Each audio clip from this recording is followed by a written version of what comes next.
At UCLL, we have 8 centers of expertise, and Inclusive Society is one of them. In Inclusive Society, we have 52 researchers and 32 projects. All different projects around inclusive education. It's all about making sure that everyone is included in education, making sure that no one is left behind.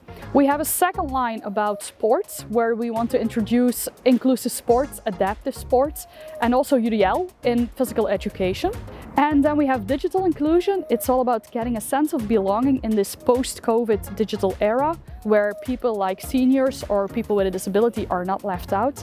And our last one, the fourth line, is about inclusive citizenship, and it's all about empathy, making sure that every story is heard, also about people whose voice isn't that loud in society. If you want to know more about this mixture between theory and practice, I would like you to refer to my colleagues who are going to talk a little bit more about their project and how they came to it and what they are doing in it. Currently, I'm active on the Gameball project with Professor Rosanne de Kok as principal investigator. And it is a large-scale collaboration between KU Leuven, UGent and UCLL. This large-scale collaboration allows us to investigate diverse aspects of the issue of problematic gaming and gambling behavior in youngsters. For instance, KU Leuven conducts media research and legal research, UGent occupies itself with developmental psychological research, and us over at UCLL occupy ourselves with prevention and early intervention research. Our research is practice-oriented in that we aim at improving the way practitioners tackle the issue of problematic gaming and gambling behavior in youngsters in Flanders, which is an issue on the rise. Currently, there are already some promising and interesting initiatives, but these are often local or constantly looking for funding to further exist or only have a short-term future. In order to adequately tackle this issue, a more unified approach is needed.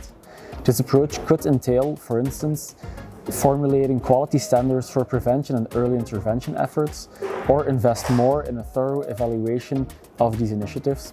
One way to do this is to include practitioners to ask them about the usability and efficacy of these initiatives.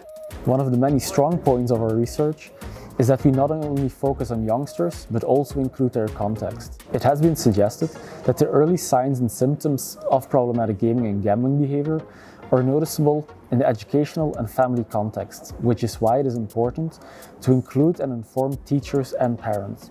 By doing so, we give them the opportunity, the skills and the knowledge to pick up on these signals early on and possibly discuss their problematic behavior with the youngsters and, if needed, contact the mental health care workers.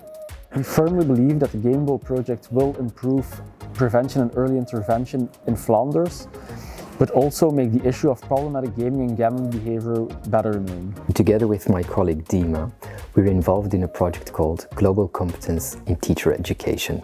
The main question is related to how schools are preparing our students for this ever-changing world and how problematic it can be to teach on global competence, since educators themselves require support in this issue. In a nutshell, the project adopted the OECD's definition and framework on global competency as an overarching structure to all its outputs.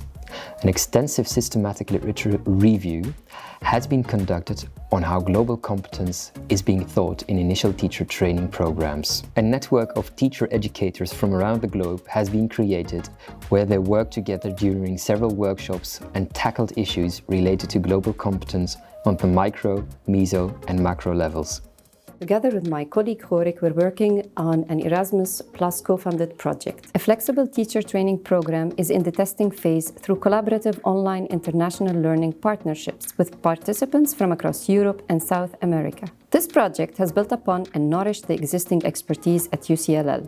With the COVID situation, last year was a big challenge, but it was reframed into opportunities of further and broader online collaboration through the concept of COIL. The Inclusive project can provide relevant insights for educational practices through which the teaching staff, the school and all stakeholders can update their knowledge and practice in the field of inclusive student engagement in function of quality development.